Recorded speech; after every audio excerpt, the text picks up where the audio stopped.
Good afternoon, Paul Hawksby, Andy Jacobs here on talkSPORT. That, of course, is Def Leppard, and their back catalogue is now available digitally. And joining us in the studio to chat about that and a huge tour they're about to embark on is front man of the band, lead singer Joe Elliott. Good to see you, Joe. It's nice to be back. It's been a while. You've been in the studio with us a couple of times. Me and Quinny saw you over in Dublin once. That's right. I was actually on the phone with Ali and Brazil. And Alan, we are right. The other day when United played Wednesday and battled out a 0-0. Yeah, it wasn't much of a game, was it? No, it was. It's funny that both games really were. There wasn't the mass brawls that you'd expect with a local derby. There's one sending off in the second game. It was all kind of very polite, Yeah. Is it too much at stake though? Is it that the well, players a bit? I think they're probably told don't lose your head, and they don't actually ever find it in the first place to lose. But we did okay at Hillsborough, and they did okay at Bramall Lane. We got 4 out of 6 off them. I don't think you can complain for a season back in the Championship. But no. You take your locals as far as you can, and we're 6th and they're not. Yeah. I'm losing a lot of fans in Sheffield right now. It's half of them, That's the thing. I mean, I remember the guy who wrote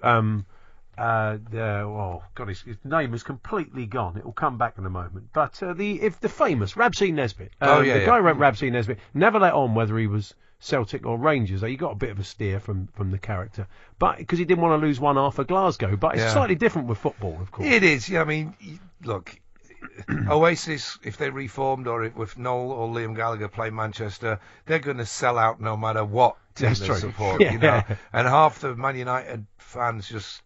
It becomes just jokey banter. I think if there's ever an excuse where you just let it go, it's music. It's music. Yeah, it just kind of crosses all barriers in that respect. So there's very little hatred when it comes to okay, he supports the other team, let him go. I mean, we're lucky because we've got one of each. Yeah. Rick Savage supports Wednesday. He's there every week.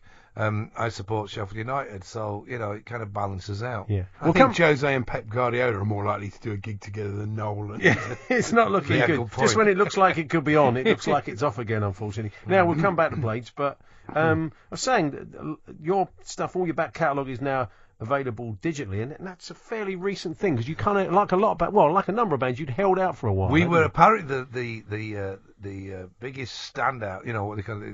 We holdouts. Yeah. That's what they call us the largest holdout. Sounds like a bank robbery, doesn't it? We basically, the thing is, our record deal with Universal lapsed in 2009, and there was no digital deal in place because we'd been around so long. There was no such thing as digital in '79 when we signed the deal. And we wanted to make sure that if we were going to do it, that it wasn't just some kind of fad that came and went in 3 weeks, and you've done all this work and there's no point, And we just let it drift away, and we were off doing other things. We were touring, we were making a new album. We just literally only finished promoting that last June. And then last June, new people came in over the last few years at Universal and wanted to resurrect the deal that nearly happened 8 years ago and didn't. And it's the same company, but different people. It's like a football team. I mean, when you think about it, it's like the name Manchester United is the same, but under, say, David Moyes, not quite as successful as it was under Ferguson, and now it's coming back. And it's the same thing with a label. You only need one guy on your side, and all of a sudden everything changes, And they resurrected the deal. That's the grown-ups did, the lawyers and all that stuff. We as musicians just waited for the call, and then it was a case of wanting to put everything out at once. Then you've got an enormous catalogue of music that needs digitally remastering for downloads and streaming. Yeah. So you're talking hundreds of songs that have got to be treated and EQ'd and all that kind of stuff. So we were doing all that while they were doing all the dotting the I's and crossing the T's and da-da-da-da. And then we were ready to go, and we thought, just wait, we'll save it until we announce the tour so it makes a big splash. I'm from that generation that's a bit more tactile than most. Yeah. I like to sniff, hold and smell and lick my vinyl, my CDs. But it's made most people just want to download it onto their phone. Yeah, they do. It's convenient, digital. No, streaming. it's brilliant, there's no doubt. But we wanted to make sure it wasn't just a passing fad. Yeah, and the way the industry has changed, from your time, you would sell millions and millions of albums, and then you would go out and tour the album. And now we keep being told there's not a great deal of money actually in the music. It's the other way around. We used to go on tour to promote a record, and now you kind of release an album to promote a tour, almost. It's more difficult to make things eventful these days because there's so much out there that it's not really a big deal. You know, Elton John would come out with an album in the 70s and boom, every Thursday when the papers, you know, NME, Sounds, Record Mirror, all that kind of melody maker hit the stands. First thing you do as a kid is go and look and see what the headline is. Now, music, even whether it's soccer, music, politics, whatever, it's dripping out, drip feed 24/7. So it does never have the same impact as, like, you know, you want it to be like an earthquake when you put some news out, which that's why we held it all back about the tour and the downloads until last Friday. Well, I'll tell you what, it's worked because I just looked at Billboard magazine and it says Def Leppard's digital song sales jumped 1,422%. Yeah. On January the 19th.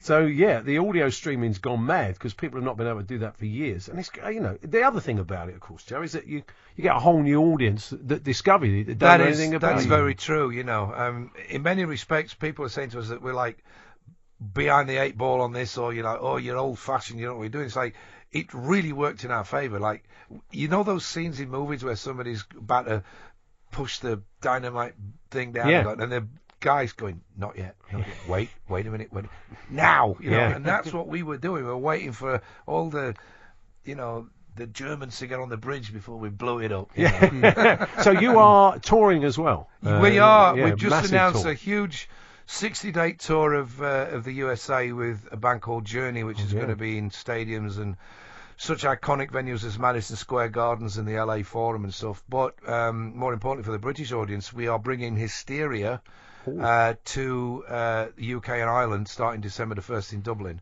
And it finishes in Birmingham on the 17th. So you play the album in its entirety? Yes, from first song to last song. A few things, you know, what we'll do is we'll open up with just, you know, we'll probably change it out every night with a bit of luck, as we did when we did this in Vegas 5 years ago.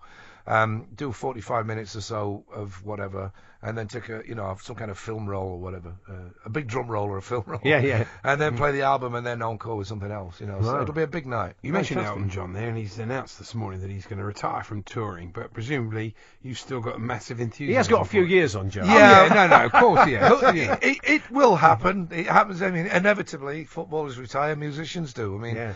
You've got to think about our generation of rock stars are all in the 70s, so they're either dying or they're going to retire. You know, I mean, I just heard recently Neil Diamond just had to retire because he's been diagnosed with Parkinson's. Elton nearly died last year with some kind of bacterial infection he got in South America, and he's got a kid now, and he probably just wants to. He doesn't need the money. Come on, you know, he wants to watch Watford, and he wants to maybe just lay around with his kid and watch football and play the piano, and I think he's going to do one last world tour to say, you know, goodbye Yellow Brick Road and all that kind of thing. And I'm sure that the ticket sales will be ridiculous, you know. But we're, you know, I'm a few years younger than him. I'm not going to play in the Premiership anymore, but I still do a few gigs. Yeah, he's got. You still obviously enjoy it. You and the boys still enjoy touring because you do tour a lot. Don't you? Well, we do. I tell you why, because again, from that generation that we are, when we grew up watching Top of the Pops in 1971, 2, 3, 4, 5, all of the bands that we watched come through, and like Slade and Sweet and T-Rex and Mock, you know, Davy Bowie, Mock the Hoople and Queen. You were watching them perform. You're watching them up on a little stand, and there's all these girls dancing around them. They're wearing all this flamboyant clothing. And then you go and see a band on stage and think, this is brilliant. Nobody ever joined a band to go, think I'll go in the studio for 3 years. You know, so you just want to play live. You know? That's never gone away. It's a great feeling. When you're stood behind that curtain and there's 20,000 people out there and there's a song playing and then the house lights go down and they cheer and you're peeping through the little rips that there are in the curtain, having a look, going, look at that lot, you know. It's that feeling's probably about as good as scoring the winner at Wembley in the last minute. You must have played Bramall Lane over the years, have you? As a footballer or as a musician? Of the band? The band never played there? No, well... You see, that would have been like, hey, let's do a gig at Hillsborough. I mean, like, no. Well, if you did both, when they're offset we were very lucky. In 1993, we played Don Valley, which was a brand new stadium. We were the first band to ever play there, which was an absolute honour. It was sold out, 40-odd thousand people. Middle of summer, the only 2 days of summer that year, 1993. So we never actually played either Hillsborough or Bramall Lane, which is probably about the right decision, you know. But I played Bramall Lane. I played football at Bramall Lane. I played in a few charity games. Scored at the Cop End, which was nice. Oh, good. yeah. Okay. Played in Tony Curry's testimonial at Bramall wow. Lane in 1986 in front of 18,000 people on the same team as George Best. Wow. So I passed to him just so I could tell my grandkids that I had, Yeah. and he passed it back to me, and I've got it all on film. That's got to be good. So, these are good times, aren't they, Sheffield United? You've got a manager that's a Blades fan, which always helps. It's got a kind of good vibe about it. Chris Wilder's a good guy, Yeah. and he's the right guy for it. You know, I remember meeting Chris when he was like 16, when Dave Bassett was in charge, and I was like, you know, the guest of honour nearly every week, because, you know, Def Leppard being big as we were, and me being a Blade. I remember Chris he was a ball boy, an apprentice, played 200 games for us, went off to do his own thing. Learned to be a manager, did a fantastic job at Northampton and Oxford while still living in Sheffield. So there's a big clue. Yeah. It's like he was almost like being weaned for this job. Yeah. And then when it wasn't working out with Nigel Adkins, I remember saying to friends of mine at Bramall Lane, "We've got to get Chris Wilder." And they're like, "Well, he'll never come." And then the next day he came. Result. Yeah. Yeah, absolutely. Yeah, he's great. You know, I mean, what an amazing job he did last season. I think we lost the first three of the first 4 games, and then I don't think we lost again, and went up with a record 100 points. This season was going to be consolidation as far as I'm concerned, but, you know, we were led up it was a bit of a false road of security, really, being second in September, October. And he's fell off a little bit, but we're kind of consolidated now. Having lost 10 games already, we're sitting pretty at 6th. That might change even better on Tuesday when we play Villa. Well, normally teams that do well in the autumn often do well again in the spring. So, you know, it's to be well, hoped it all that could depends happen. on what happens this window, doesn't it? You know, I mean, people keep asking me, what are my hopes and dreams? And I say, my hopes and dreams are we actually sign a player I've heard of. You haven't got the that would be Google, nice. the Danny Rose thing. So you say when's the Asteria gigs, Joe? They start on the 1st of December, so it's a nice run up to Christmas, really. Okay. Tickets I think they're just about going on sale about now. It starts in Dublin on the 1st, and it works its way to Belfast and to Cardiff, and then all around Britain and into Wales, Scotland, England, the lot. It finishes in Birmingham on the 17th. Tickets go on sale 9 a.m. tomorrow. There you go. See, I was close. Nice wasn't one. it? And Through so Live people Nation. can now go. Those that love your stuff can go to Spotify and iTunes and find it. And those that Everything, don't can go and hunt it out and have a listen. Right, all the way back to 1979 when Lionel Messi wasn't even a glint in his dad's eye. Yeah, what about that? And that Sheffield scene at that time. You know, you were one of a number of big Sheffield bands at that time, weren't you? Yeah, there was the Human League, ABC, Yeah. us. Who else? The Thompson Twins were just down the road in Chesterfield. There was so many. It was like the Liverpool in the 60s. Yeah. You know, I just met somebody 20 minutes ago that said pound for pound, it's the most. It's the biggest city for music, you know. The Heaven of all of 17 them. boys, you should give them a mention. Yeah. Martin and everybody. Yeah, absolutely. I know. I wrote a ABC. song once with Martin. Never got released. There you go. Well, he pops in now and again. We'll have He to does, remind him yeah. of that. We'll have to dig it out. Good to see you, Joe. All the best. Thanks Thanks for very much. having me in. Joe Elliott there from Def Leppard.